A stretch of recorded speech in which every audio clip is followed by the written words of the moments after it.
Should the Red Sox bring back Nick Pivetta?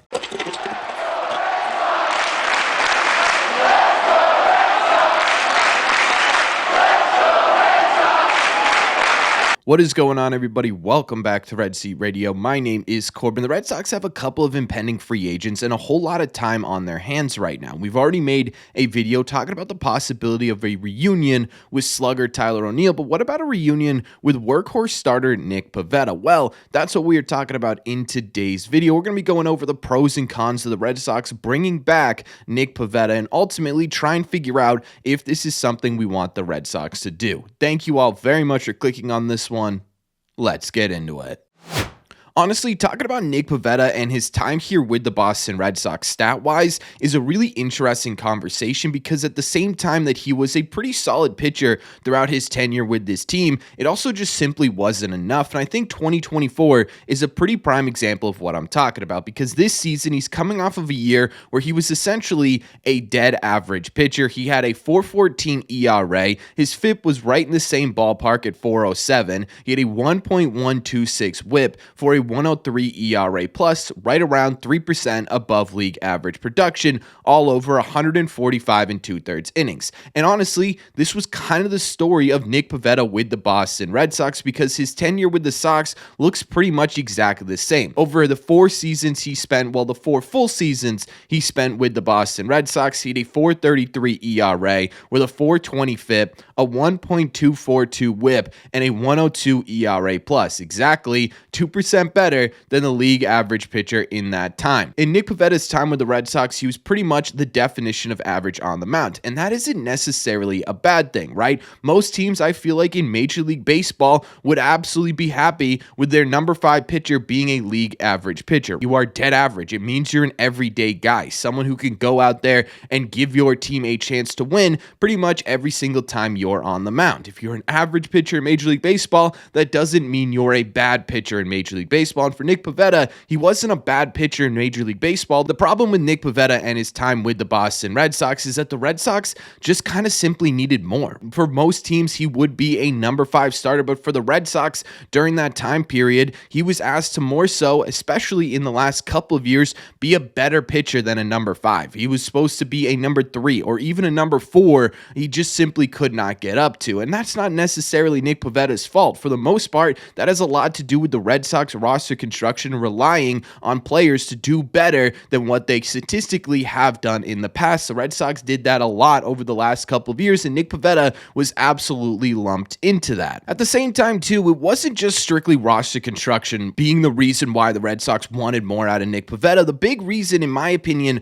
why the Red Sox simply wanted more out of Nick Pivetta was because there were flashes that he could give you more. There were times during his Red Sox extended period here where he looked like he could genuinely be a consistent number 3 starter or even a number 4 starter or someone in the middle of that rotation that's going to give you a really solid ERA with a whole bunch of innings. The problem was he just simply could not do that consistently. In fact, I would label Nick Pivetta's time with the Red Sox as consistently inconsistent. 2023 is a pretty prime example of that. Look at how he did on a month-to-month basis. Some of it in the pen, some of it in the rotation, but all of it pretty inconsistent. There were months where he looked absolutely excellent, and there were months where he looked absolutely terrible. He looked like one of the worst pitchers in baseball coming off of a month where he looked like one of the best pitchers in baseball. 2024 was very similar. Months where he was great, months where he was average, and months where he just did not look very good. Even looking at his more advanced statistics, they were all over the place as well. He consistently gave up harder contact than league average in his time with the Red Sox, which led to, for the most part during his time here, also giving up more home runs than the average pitcher in Major League Baseball, but he would also pretty consistently be higher than league average in strikeouts. In fact, his worst season with the Red Sox in terms of strikeouts was still at league average. So for Nick Pivetta, even looking at his advanced statistics, yeah, he'd give up a lot of hard contact, but he'd also generate a whole lot of swing and miss. Statistically, he's kind of all over the place. Statistically, he's both a good and a bad pitcher. Statistically, he's somewhere dead in the middle. And again, that makes it absolutely fascinating when we're talking about what Nick Pivetta could be going forward in Major League Baseball, and specifically for the Boston Red Sox, because for the Sox, this means bringing him back would sort of solidify the back end of your rotation. You would get a guy that you would understand is consistently inconsistent but averages out to dead in the middle. And that could be a pretty tempting thing for the Red Sox to go after. But the big question surrounding these statistics is, what does this do to his free agency hopes, and what does this mean for the Red Sox when it comes to bringing him back? But before we get into that and before we answer that question, do me a favor, make sure you guys have hit that subscribe button if you haven't already. If you're new here, we talk Red Sox content almost every single day. Also, make sure you guys have hit the like button on this video as well. It just simply helps these videos out a ton, and it's the best way to let me know you're enjoying the content. Thank you all very much for taking a second and doing so. Let's get into answering those questions. Just like Nick Pivetta's stats with the Boston Red Sox, his market this offseason is probably going to be just as fascinating, mostly because the starting pitching market is fascinating in its own right. It has a lot of really incredible talent, but it's also extremely top-heavy. Once you get past that really incredible talent, you get to a lot of guys who are in a similar boat to Nick Pivetta, some because they're coming off of injury, some because, like Nick Pivetta, they just simply haven't been able to put it together for a full 162-game season, which means for Nick Pivetta, his market's going to be absolutely fascinating. Is he going to be someone that a team says, yeah, let's get this guy locked up and then figure out the rest of the rotation from there? Is he going to be someone who's going to end up being okay, we figured out the rest of the rotation, maybe we need somebody else, let's give Nick Pivetta a call? I do think there's going to be not a huge market for Nick Pivetta, but I do think a fairly expansive one. I don't know what caliber of team are going to be looking at Nick Pivetta, but I do think there's going to be some people there, which leads to the question of, what is his money on the open market going to look like? Because right now, according to Spotrac.com, they believe that Nick Pivetta's 2024 season was worth around $15 million. However, based on similar players who have taken different deals over the last couple of offseason, guys like Sean Manaea, Michael Lorenzen, Martin Perez, and Eduardo Rodriguez, they estimate that Nick Pivetta's contract this offseason to look something like 2 years, $27 million, or right around $13.5 million in yearly value, which could be interesting to the Boston Red Sox, but it's also not the only option the Red Sox have to bring Nick Pivetta back next year, because Nick Pivetta does qualify for a qualifying offer, meaning the Red Sox coming into this offseason, if they don't try and get a deal done before the free agency starts, can slap this sort of tag on Nick Pivetta that says, hey, Nick, listen, if you want to come back, we'll give you a 1-year, $21 million deal. If you don't want to come back, okay, that's fine. Whatever team does sign you is going to end up giving us a draft pick between the second and fourth round for your services, which personally, I don't think the Red Sox go that route for a couple of reasons. One, $21 million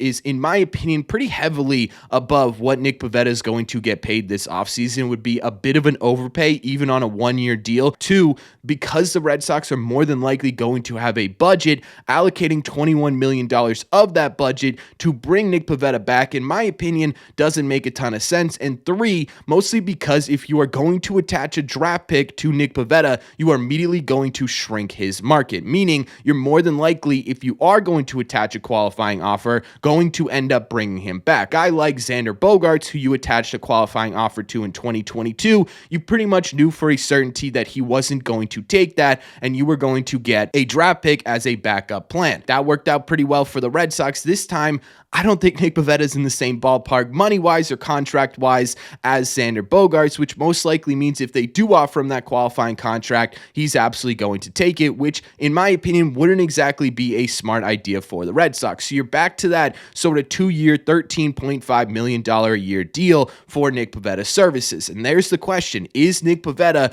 in your opinion, worth that amount of money for the Red Sox to bring back? In my opinion, I'm kind of on the fence a little bit, but I'm more so leaning towards no. And it's not because Nick Pivetta is a bad pitcher. In fact, having a guy in the back end of your rotation who is worth not a crazy amount of money, who can get you a pretty decent amount of innings, who can get you a pretty decent amount of swing and miss, isn't a bad thing to have at all. I just don't think it's enough for what the Red Sox are looking for. If the Red Sox come in to a 2025 season with their big additions to this rotation being a healthy Giolito and a return of Nick Pivetta, are you really in a better spot than you were coming into 2024? In my opinion, probably not, right? There are guys on this open market who can get you to a point where you are in a better position, or at least hypothetically in a better position. It's going to cost you more money. It's going to cost more of an investment, but it's also going to put your team in a better place. I think with everything the Red Sox and the front office has said this offseason, with everything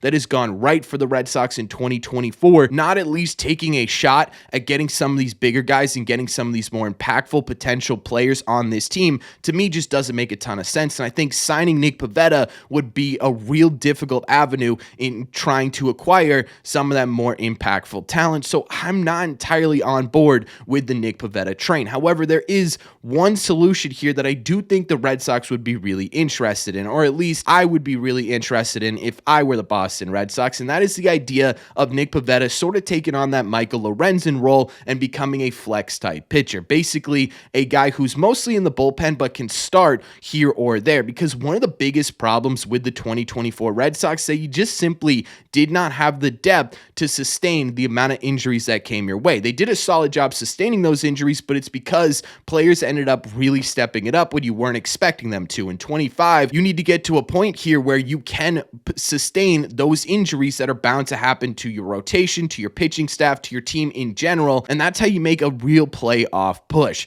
Adding Nick Pivetta back is a guy who's in the bullpen as sort of a long reliever who can, in case of injury or in case of someone needing a week off or something like that, make a spot start here and there, would actually be really solid. Nick Pivetta historically with the Red Sox has been really good out of the bullpen. The problem with that is that that's more than likely not going to be Nick Pivetta's first choice when it comes to free agent destinations, right? Nick Pivetta is going to want to go out there and try and get a contract that makes him a starting pitcher for a majority, if not an entire season. It's who Nick Pivetta is. I just don't see him settling before they reach free agency for a contract that would make him a flex type pitcher. And I just don't see the Red Sox, before free agency opens up, saying, hey, we want you back to make 33 starts in a Red Sox uniform, because again, their sights, in my opinion, should absolutely set to be higher. And honestly, I'm not entirely sure the Red Sox are even interested in bringing Nick Pivetta back. He's like the one free agent we've heard absolutely nothing about. We've already heard rumors that the Red Sox are talking to Tyler O'Neill about possibly coming back. We know that for the most part, I think mutually on both sides,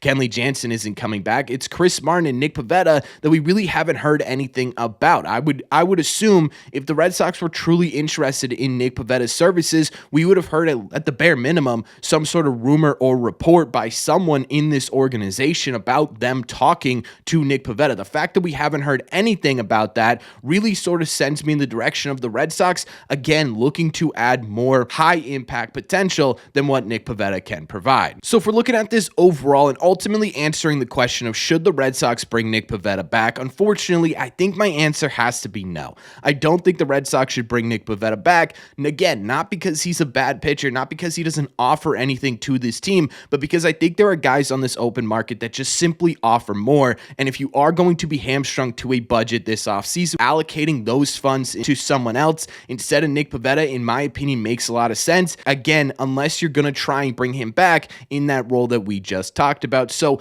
ultimately, I got to tell you, I don't think I want Nick Pivetta to return in the Red Sox uniform, but that's just my opinion. So let me know in the comment section down below. What do you think? Would you bring Nick Pivetta back if you were the Boston Red Sox? What contract would you give Nick Pivetta? And do you think it's possible that the Red Sox want him back on the 2025 team? Let me know all your thoughts on the possibility of re-signing Nick Pivetta in the comment section down below. As always, if you made it to the end of this video, do me a favor. Make sure you guys have hit that subscribe button if you haven't already. If you're new here, we talk Red Sox content almost every single day. Also, make sure you guys have hit the like button on this video as well. Helps these videos out a ton, and it's the best way to let me know you're enjoying the content. Thank you all very much for clicking on this one, and I will see you in the red seats.